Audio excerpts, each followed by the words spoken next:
आप देख रहे हैं लाइव इंडिया हर पल। का विशेष सत्र आज से शुरू हो गया। बिल पेश होते ही सदन में हंगामा मच गया। सुबह से दोपहर तक की कार्रवाई में विपक्ष के कई नेताओं ने परिसीमन बिल पर विरोध जताया। अखिलेश यादव ने कहा कि हम महिला आरक्षण पर साथ हैं, लेकिन भाजपाई साजिश के खिलाफ। दोपहर बाद प्रधानमंत्री नरेंद्र मोदी ने भी परिसीमन बिल पर अपनी बात रखी। उन्होंने कहा कि महिला आरक्षण बिल से जुड़े संशोधनों पर कहा कि हमारे देश में जब जब चुनाव आया है उसमें महिलाओं को मिलने वाले इस अधिकार का जिसने विरोध किया है उसका हाल बुरे से बुरा हुआ है, कभी माफी नहीं मिली। पीएम मोदी ने कहा कि मैं वादा और गारंटी देता हूं कि इस बिल में किसी राज्य के साथ भेदभाव नहीं होगा, अनुपात भी नहीं बदलेगा। पीएम मोदी ने कहा कि कुछ लोगों को लगता है कि इसमें कहीं न कहीं मोदी का राजनीतिक स्वार्थ है। इसका अगर विरोध करेंगे तो स्वाभाविक है कि राजनीतिक लाभ मुझे होगा, अगर साथ चलेंगे तो किसी को भी नुकसान नहीं होगा। हमें क्रेडिट नहीं चाहिए। जैसे ही पारित हो जाए तो मैं ऐड देकर सबको धन्यवाद देना चाहता हूँ। सबकी फोटो छपवा देंगे, ले लो जो क्रेडिट लेना है। सामने से क्रेडिट का ब्लैक चेक आपको दे रहा हूँ। प्रारंभ हुई है।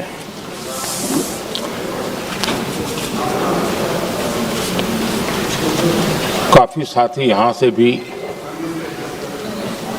जिन मुद्दों को स्पर्श किया गया है उसको तथ्य से और तर्क से सदन को जरूर जानकारी देंगे, और इसलिए मैं उन विषयों में जाना नहीं चाहता। आदरणीय अध्यक्ष जी, राष्ट्र के जीवन में कुछ महत्वपूर्ण पल आते हैं और उस समय की समाज की मनस्थिति और नेतृत्व की क्षमता उस पल को कैप्चर करके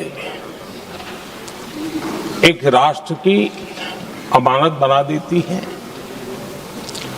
एक मजबूत धरोहर तैयार कर देती है। मैं समझता हूं कि भारत के संसदीय लोकतंत्र के इतिहास में ये वैसे ही पल है। आवश्यकता तो ये थी कि 25-30 साल पहले जब से विचार सामने आया, आवश्यकता महसूस हुई, हम इसको लागू कर देते और हम आज उसको काफी परिपक्वता तक पहुंचा देते हैं और आवश्यकता के अनुसार उसमें समय समय पर सुधार भी होते हैं, और यही तो लोकतंत्र की ब्यूटी होती है। हमारी मदर ऑफ डेमोक्रेसी है। हमारी हजारों साल की लोकतंत्र की एक विकास यात्रा रही है, और उस विकास यात्रा में एक नया आयाम जोड़ने का एक शुभ अवसर सदन के हम सभी साथियों को मिला है। और मैंने प्रारंभ में कहा है कि हम सब भाग्यवान हैं कि हमें ऐसे महत्वपूर्ण और देश की आधी आबादी को इस राष्ट्र निर्माण की नीति निर्धारण प्रक्रिया में हिस्सेदार बनाने का सौभाग्य मिल रहा है।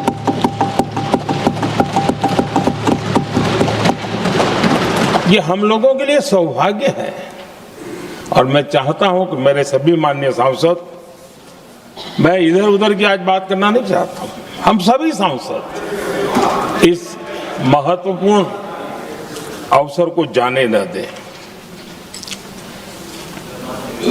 हम भारतीय सब मिल करके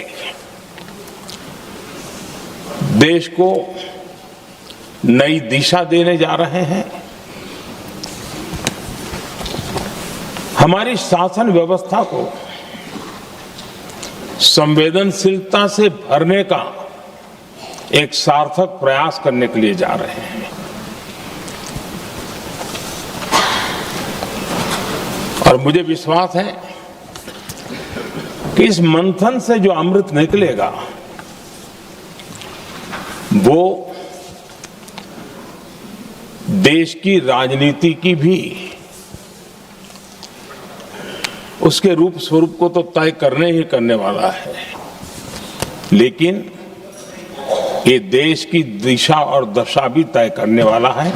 इतने महत्वपूर्ण मोड़ पर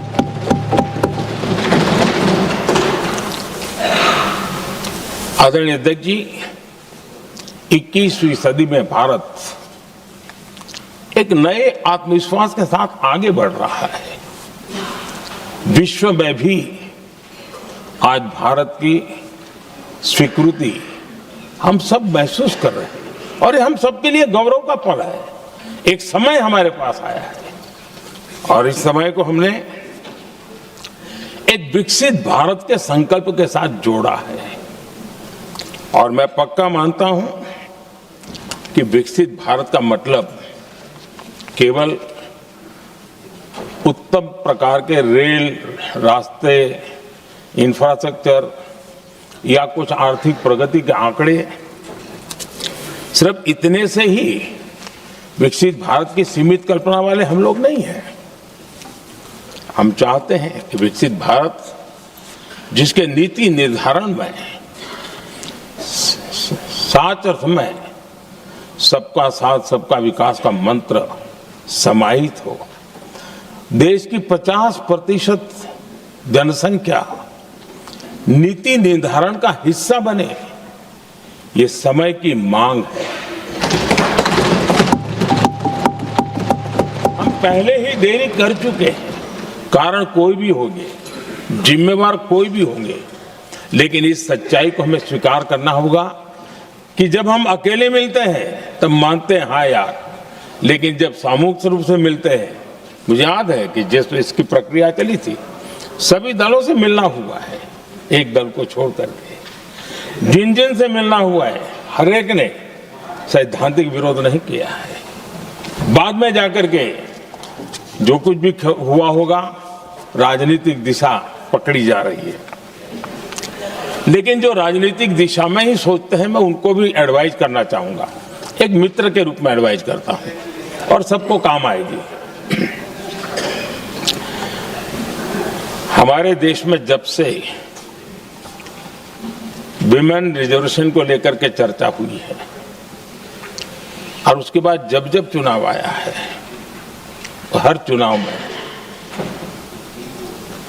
महिलाओं को मिलने वाले इस अधिकार का जिसने विरोध किया है, जिसने विरोध किया है, देश की महिलाओं ने उन्हें माफ नहीं किया है।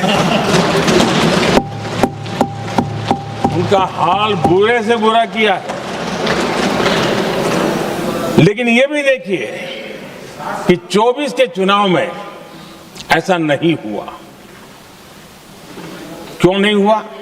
ये इसलिए नहीं हुआ कि 24 में सबने सहमति इसको पारित किया, तो ये विषय ही नहीं रहा।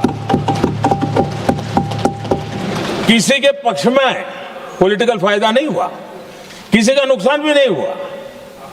सहज रूप से जो मुद्दे थे, उन मुद्दों के आधार पर चुनाव लड़ा, क्योंकि 24 में सब साथ में थे। कुछ लोग यहां हैं, कुछ लोग नहीं है, लेकिन सब साथ में थे। आज भी मैं कहता हूं, अगर हम सब साथ में जाते हैं तो इतिहास गवाह है कि ये किसी एक के राजनीतिक पक्ष में नहीं जाएगा, ये देश के लोकतंत्र के पक्ष में जाएगा, देश के सामूहिक निर्णय शक्ति के पक्ष में जाएगा और हम सब उसके यश के हकदार होंगे।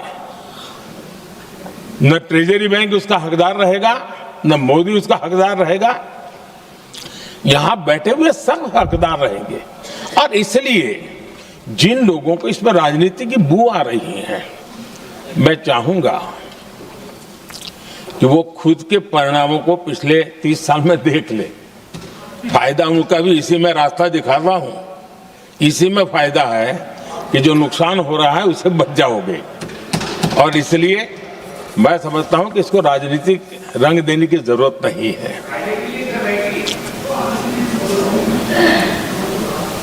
आदरणीय अध्यक्ष जी, मुझे याद है तब तो मैं शासकीय व्यवस्था की राजनीति में नहीं था, मैं एक संगठन के कार्यकर्ता के नाते काम करता था। उस समय एक चर्चा सुनने को मिलती थी गलियारों में कि देखिए ये कैसे लोग हैं,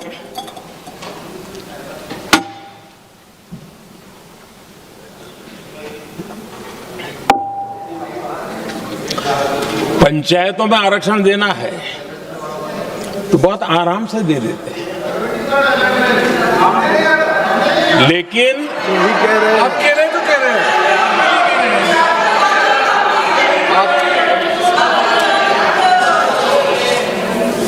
पंचायतों में आरक्षण देना है तो आराम से देते हैं, क्योंकि उसमें उनको खुद का पद जाने का डर नहीं लगता है। उसको लगता है हम सुरक्षित यार वहां दे दो। ये उस समय गलियारों में बहुत चर्चा थी कि बोले कभी नहीं करेंगे यहां बैठे हुए। क्यों? क्योंकि उनका कुछ जाएगा, और इसलिए और बगे पंचायत का हो जाता है, 50% तक पहुंच गए।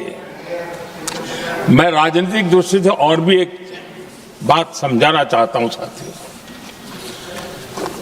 आज से 25 साल 23 साल पहले जिसने भी विरोध किया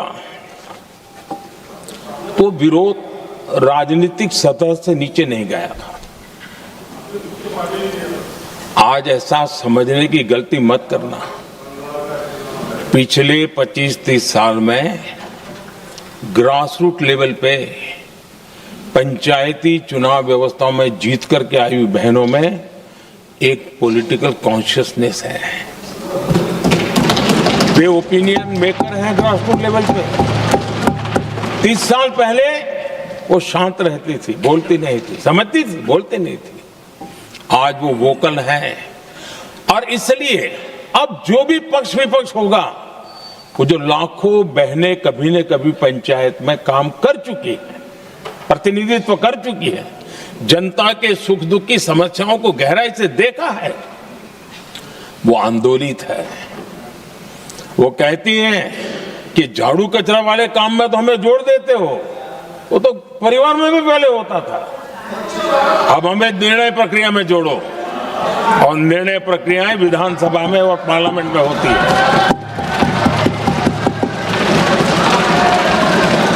और इसलिए मैं राजनीतिक जीवन में जो लोग प्रगति चाहते, मैं किसी भी सांसद की बात करता हूं, किसी भी एमएलए की बात करता हूं, ये दल वो दल की बात मैं नहीं कर रहा हूं।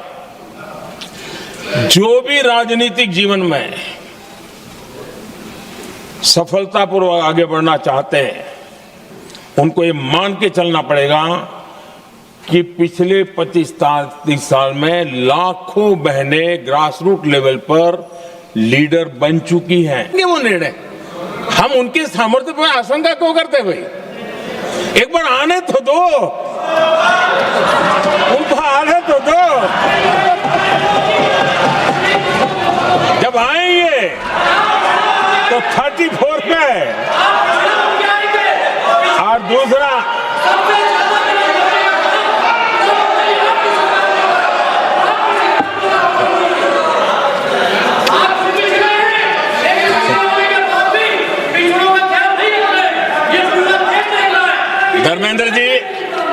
धर्मेंद्र जी, मैं आपका बहुत आभारी हूं कि आपने मेरी पहचान करा दी।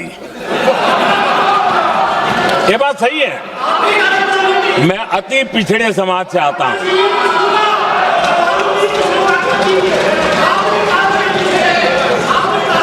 धर्मेंद्र जी, मैं आपका बहुत आभारी हूं, और अखिलेश जी मेरे मित्र हैं तो कभी कभी मदद कर देते हैं।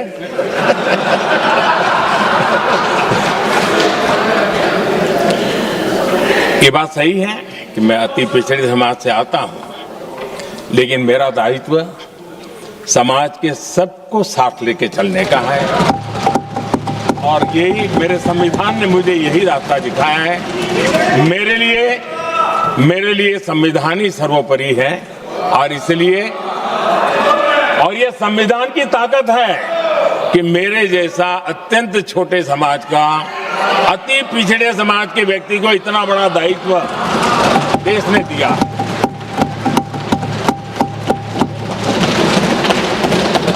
और इसलिए मैं तो देशवासियों का ऋणी हूं और मैं तो संविधान निर्माताओं का ऋणी हूं कि जिसके कारण आज मैं यहां हूं।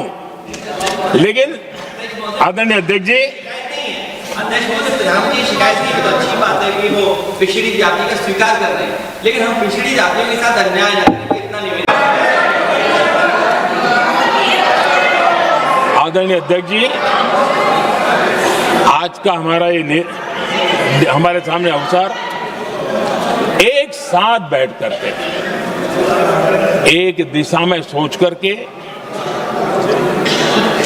विकसित भारत बनाने में हमारी नारी शक्ति की भागीदारी को एक खुले मन से निर्णय करने का अवसर है, स्वीकार करने का अवसर है। और मैंने जैसा पहले ही कहा कि आज पूरा देश और विशेष करके नारी शक्ति हमारे निर्णय तो देखेगी, लेकिन निर्णय से ज्यादा हमारी नीयत को देखेगी।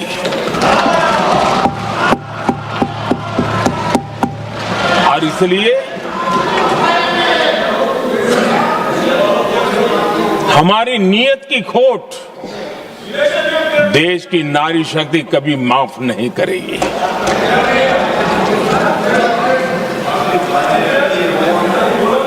आदरणीय अध्यक्ष जी, 2023 में इस नए सदन में हमने सर्वसम्मति से एक प्रकार से इस अधिनियम को स्वीकार किया था। पूरे देश में खुशी का वातावरण बना, उस पर कोई राजनीतिक रंग नहीं लगे और इसलिए वो कभी राजनीतिक इश्यू भी नहीं बना। तो एक अच्छी स्थिति है।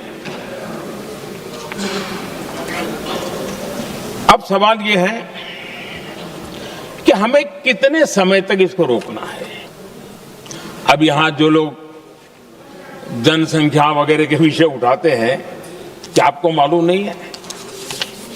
मैं चाहूंगा कि अमित भाई अपने भाषण में इन सारी चीजों का उल्लेख करेंगे, जब कि हमने जनगणना के संबंध में कब कब क्या क्या किया था, बाद में कोविड आया, उसके कारण क्या मुसीबत आई, कैसे रुकावटें आई, ये सारी बातें हम सबके सामने हैं, इसमें कोई विषय नहीं है। लेकिन पिछले दिनों जब हम 23 में चर्चा कर रहे थे, तब भी व्यापक रूप से बात ये थी कि इसको जल्दी करो। हर कोई कह रहा था जल्दी करो। अब 24 में संभव नहीं था क्योंकि इतने कम समय में करना मुश्किल था। अब 29 में हमारे पास अवसर है। अगर हम 29 में भी नहीं करते तो ये स्थिति क्या बनेगी हम कल्पना कर सकते हैं। फिर हम देश की माताओं बहनों को ये विश्वास नहीं बना पाएंगे कि हम सचमुच में प्रयास सच्चे अर्थ कर सकते थे। और इसलिए समय की मांग है कि अब हम ज्यादा विलंब न करें। इस दरमियान राजनीतिक दल के लोगों से, संविधान के जानकार लोगों से, जो महिलाओं में एक्टिविस्ट के नाते काम करने वाले, ऐसे लोगों से भी कई चर्चाएं हुई। कुछ लोगों ने खुद होकर के भी सुझाव दिए। सारा मंथन करते करते करते और यहाँ भी सभी दलों से लगातार बातें इनकी होती रही है। स्ट्रक्चर वे में हुई है, इनफॉर्मल भी हुई है, और उसमें से आखिर बना हुई एक कुछ रास्ता निकालना होगा ताकि हम हमारी माताओं बहनों की शक्ति को जोड़ सकते हैं। आदरणीय अध्यक्ष जी, मैं एक बात जरूर कहना चाहूंगा। यहां बैठकर के हमें किसी को संविधान ने देश को टुकड़ों में सोचने का अधिकार ही नहीं दिया है। जो शपथ लेके हम बैठे हैं ना, हम सबको एक राष्ट्र के रूप में विचार करना हमारा दायित्व बना। चाहे कश्मीर हो या कन्याकुमारी, हम टुकड़ों में न सोच सकते हैं न टुकड़ों में हम निर्णय कर सकते हैं। और इसलिए निराधार रूप में, जिसमें कोई सच्चाई नहीं, रत्ती भर सच्चाई नहीं है, सिर्फ राजनीतिक लाभ लेने के लिए जो बवंडर खड़ा किया जा रहा है, मैं आज बड़ी जिम्मेवारी के साथ इस सदन में, इस पवित्र जगह से कहना चाहता हूं, चाहे दक्षिण हो, उत्तर हो, पूर्व हो, पश्चिम हो, छोटे राज्य हो, बड़े राज्य हो, मैं आज एक जिम्मेवारी से कहना चाहता हूं कि निर्णय प्रक्रिया किसी के साथ भी भेदभाव नहीं करेगी। ये निर्णय प्रक्रिया किसी के साथ अन्याय नहीं करेगी।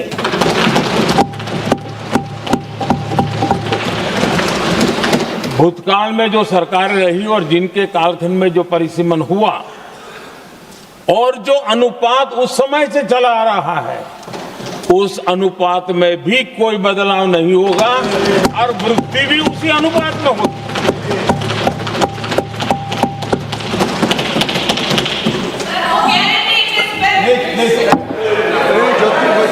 अगर गारंटी शब्द चाहिए तो मैं गारंटी शब्द उपयोग करता हूं। वादा की बात करते हो तो मैं वादा शब्द उपयोग करता हूं। अगर तमिल में कोई अच्छा शब्द हो तो वो भी मैं बोलने के लिए तैयार हूं।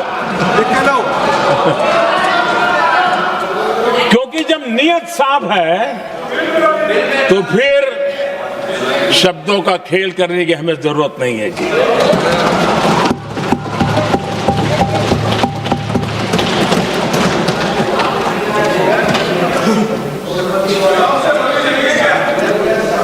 आदरणीय अध्यक्ष जी,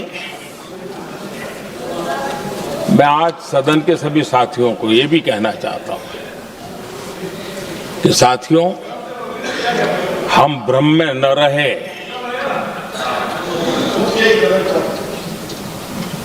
हम उस अहंकार में न रहे, और मैं हम शब्द प्रयोग कर रहा हूं। मैं और तुम की बात नहीं कर रहा हूं। मैं, हम इस भ्रम में न रहे कि हम देश की नारी शक्ति को हम कुछ दे रहे हैं। जी नहीं, उसका हक है। और हमने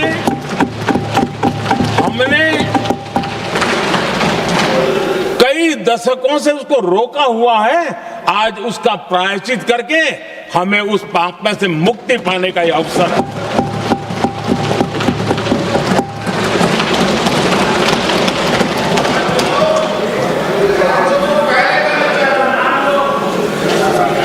हम सब जानते हैं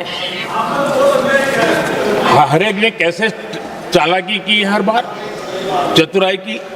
बिल्कुल, हम तो इसके पक्ष में ही हैं, लेकिन हम इसके साथ ही है। लेकिन हर बार कोई न कोई टेक्निकल पूंछ लगा दी इसको और इसको रोका गया।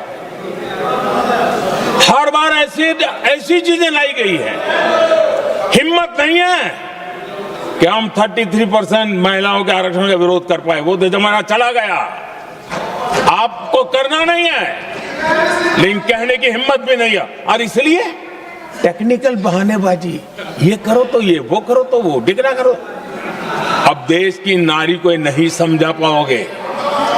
सदन में नंबर का खेल क्या होता है वो तो समय तय करेगा, लेकिन ये पक्का है कि अब इन भांति भांति के बहानेबाजी, भांति भांति टेक्निकल मुद्दों के आधार पर चीजों को उलझा करके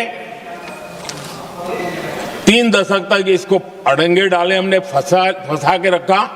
आपने जो अचीव करना था कर लिया, अब छोड़ दो ना भाई। 3 दशक कम पड़ते हैं क्या रोकने में? 3 दशक तक आपने रोका, फिर भी कुछ कर नहीं पाए, तो अब तो करो।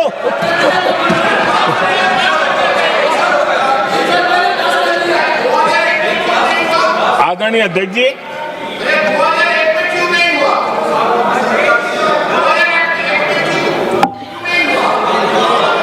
कुछ लोगों को लगता है, आदरणीय अध्यक्ष, यहाँ कुछ लोगों को लगता है इसमें कहीं न कहीं मोदी का राजनीतिक स्वार्थ है।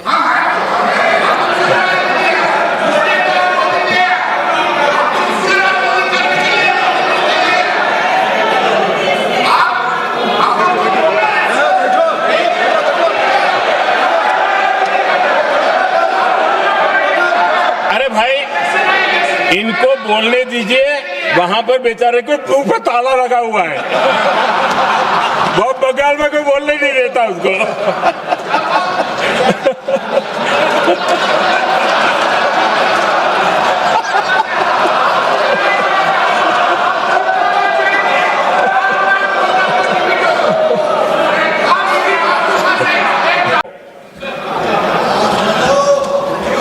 किसी को नहीं रहे, क्योंकि फिर अलग पहलू हो जाता है, फिर किसी को फायदा नहीं होता। और इसलिए हमें क्रेडिट नहीं चाहिए। जैसे ये पारित हो जाए, मैं कल एडवर्टाइजमेंट दे करके सबका धन्यवाद करने के लिए तैयार हूं, सबकी फोटो छपवाने के लिए तैयार हूं। क्रेडिट आप ले लो, चलो। क्रेडिट की चिंता है क्या है जी, ले लो ना क्रेडिट। आपको जिसकी फोटो छपवानी है सरकारी खर्चे से हम करवा देंगे।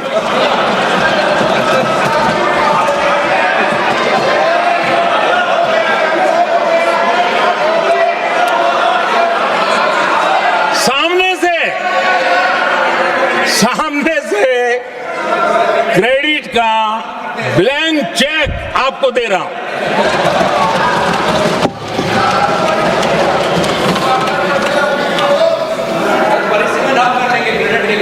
आदरणीय अध्यक्ष जी,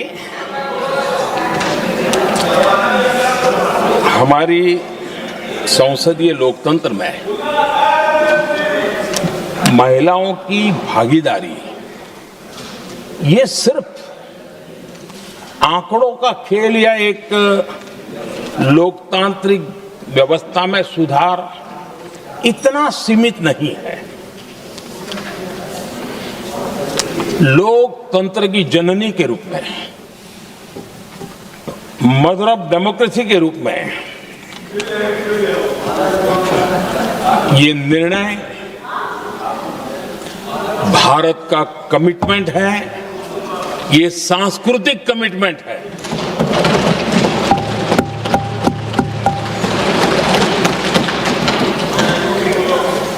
और इसी कमिटमेंट के कारण पंचायतों में ये व्यवस्था बनी और अब तो 20 से अधिक राज्य है जहां 50% हुआ है।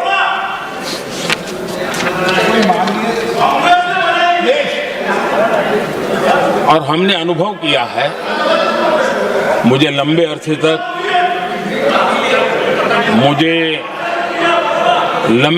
तक मुख्यमंत्री के रूप में सेवा करने का जनता ने अवसर दिया और उसी कालखंड में ग्रासरूट लेवल पर विमेन लीडरशिप को मैंने देखा है। मेरा अनुभव है कि संवेदनशीलता के साथ समस्याओं के समाधान में उनका कमिटमेंट बहुत ही परिणामकारी रहते थे, विकास की यात्रा को गति देने में रहते थे। और उस अनुभव के आधार पर मैं कहता हूं कि इस सदन में उनकी आवाज नई शक्ति बनेगी, नई सोच जुड़ेगी, देश की दिशा में एक संवेदनशीलता जुड़ेगी। तथ्य और तर्क के आधारों पर अनुभव जब जुड़ता है तब मैं समझता हूं उसका सामर्थ्य अनेक गुना बढ़ जाता है और सदन कितना समृद्ध हो।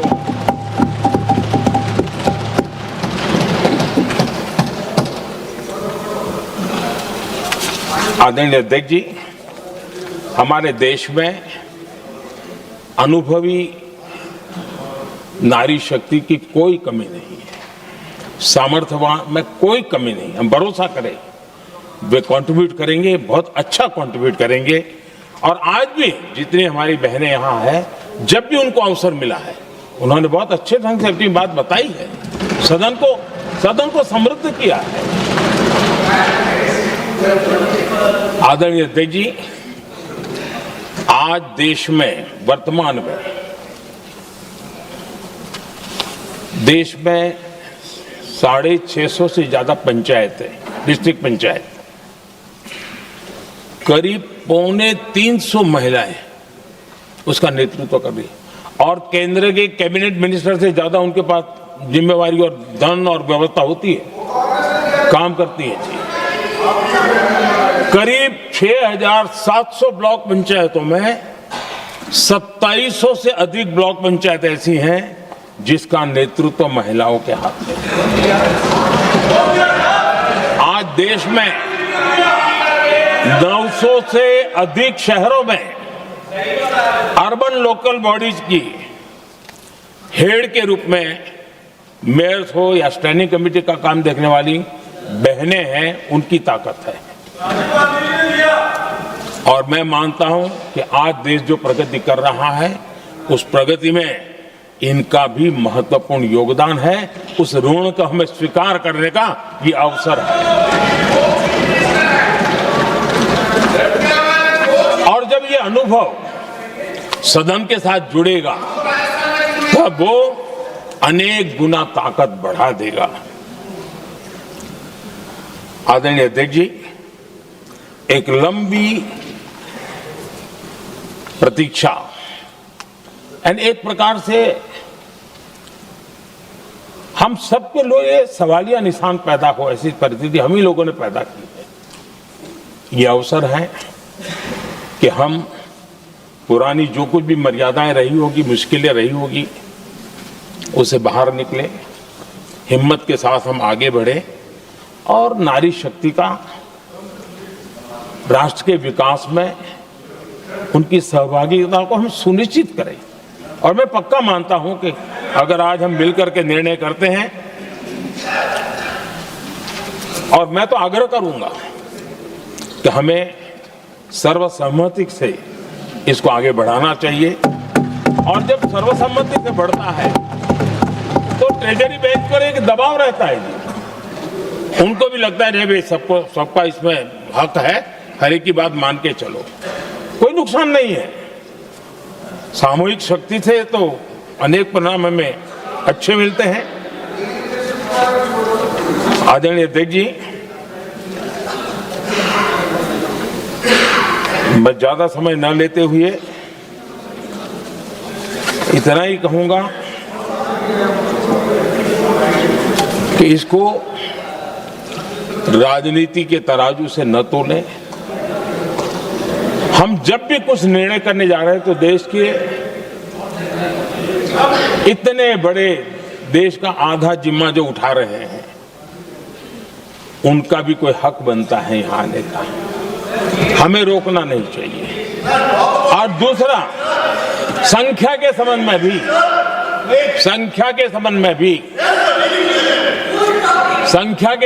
भी एक मत पहले से बनता आया था, चर्चा थी कि साहब ये जो है इनका कम मत करो, अधिक कर दो तो जल्दी हो जाएगा। वो अधिक वाला विषय वो आया है कि चलो भाई पैसे जो संख्या थी 33% और बढ़ा दो, ताकि किसी को ऐसा न लगे कि मेरा हक चला गया। एक नई शक्ति जुड़ेगी, अतिरिक्त शक्ति जुड़ेगी। और अब सदन की रचना भी तो अब पहले से हमने सोच कर रखा है, जगह तो बना ली है। और आदरणीय अध्यक्ष जी, मैं लाइटर में मैं जरूर कहना चाहूंगा, हर एक के अपने राजनीतिक कारण होते हैं और पराजय का डर जरा हैरान करने वाला होता है, लेकिन अपने हाथ जब कोई भी शुभ काम होता है उसको नजर न लग जाए, इसलिए काला टीका लगाने की परंपरा है। मैं आपका धन्यवाद करता हूं काला टीका लगाने के लिए। बहुत बहुत धन्यवाद।